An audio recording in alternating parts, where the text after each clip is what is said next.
In this video, I'll be showing you how to connect wires in Tinkercad using a breadboard.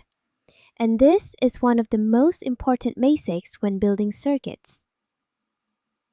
First, go ahead and add a breadboard to your workspace.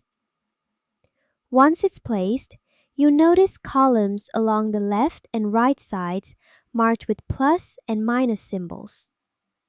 These are called power rails, and they're used to distribute power. Next, go to Components and add a 9-volt battery to your circuit. Make sure it aligns perfectly.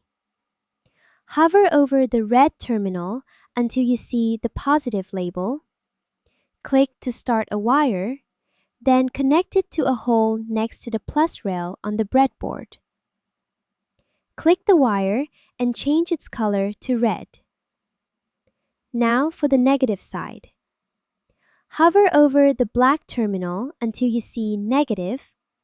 Click to start a wire, then connect it to a hole next to the minus rail. Change the wire color to black. And that's basically how to connect wires in Tinkercad. Thank you for watching.